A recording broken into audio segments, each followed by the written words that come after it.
So hello everyone. So in this lesson naman, pag-aaralan natin what are the basic skills na kailangan nating i-build. Ito yung mga pinaka-basic lang.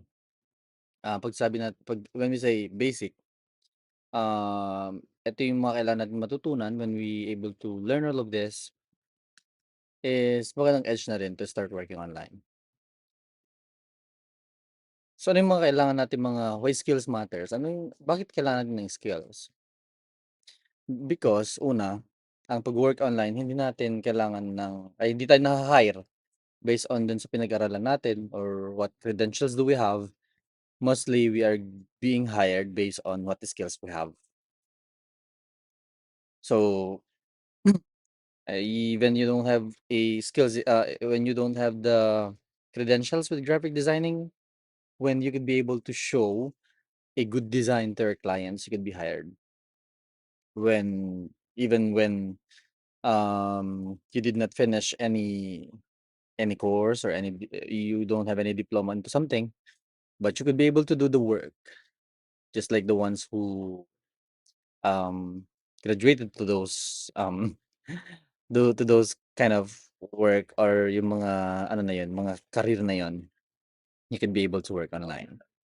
So the more na skills na kailangan kaya nating gawin, the more na mas maraming jobs na pwede tayong ma-qualify. Hindi natin kailangan na maging expert, 'di ba? You don't need to be an expert. Kailangan mo lang mag-start dun sa mga basic. So, when you know the basics, you'll be able to start working online just fine, 'di ba? Okay. So, yun yung dahilan kung bakit mas mahalagang skills at hindi yung mga credentials. It's good to have credentials, but it's not really required. Next one is, of course, English communication. So, kailangan maintindihan natin. You could be able to understand written instructions clearly.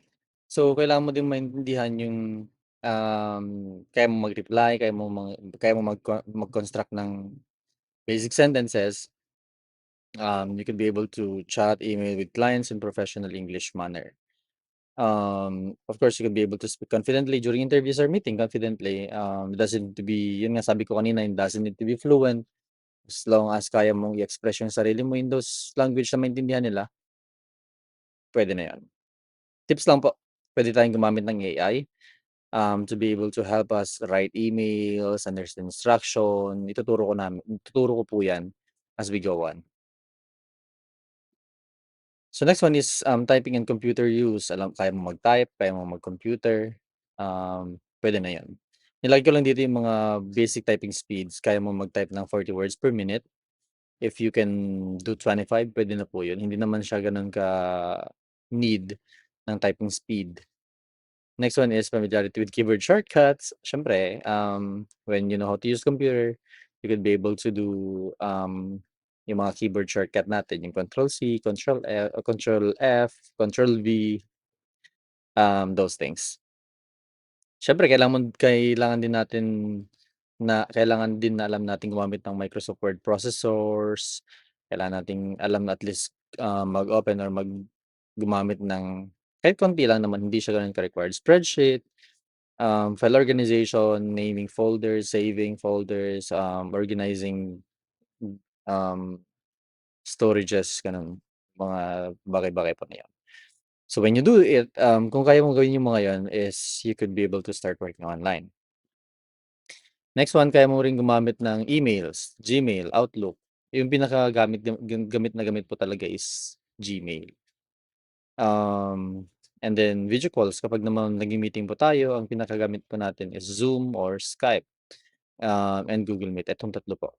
Kailangan nating ma-familiar po yung mga bagay-bagay po na yan.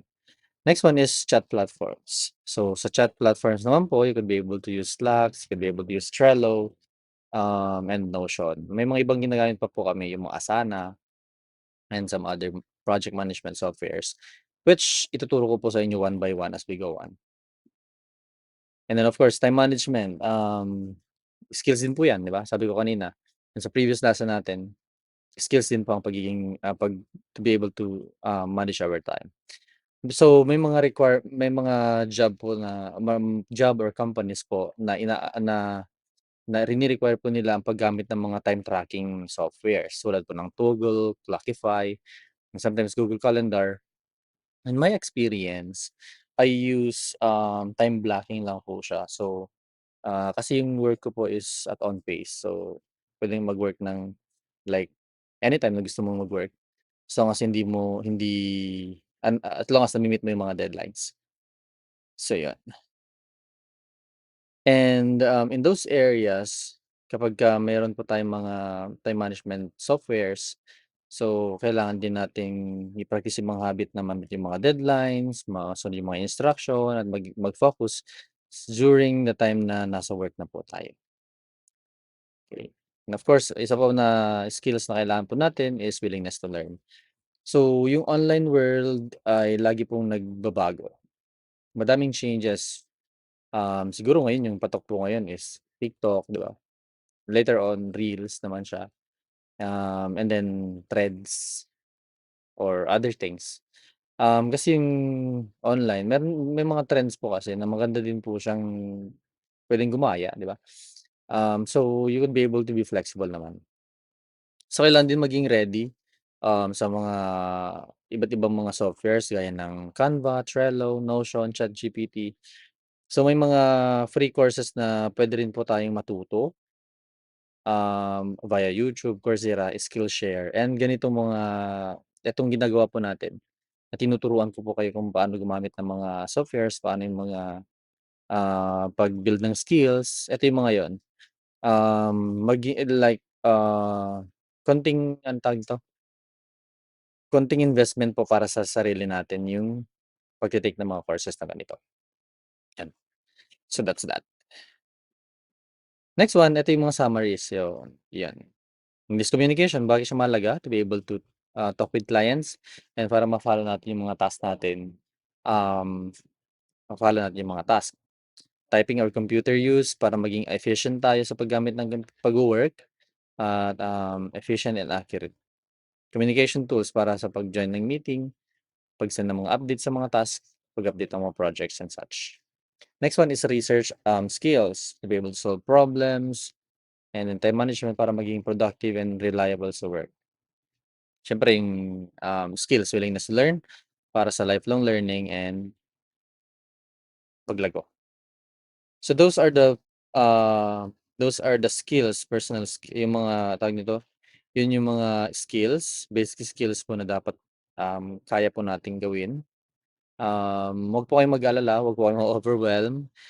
This is just part of the course. So kailangan nating pag-aralan nitong mga basics na 'to. If you still don't have any of these skills, posible naman po na wala tayong mga skills dito. At least time management or willingness to learn. Kapagka hindi pa naman po tayo gano'n kagaling sa mga particular, skills na mga ito, it's just okay po. Kasi in this course po tuturuan ko po kayo from basic to advanced na mga skills para makapag-start po kayo 'pag magwo-work online. I hope that makes sense po. See you on the next course. Thank you.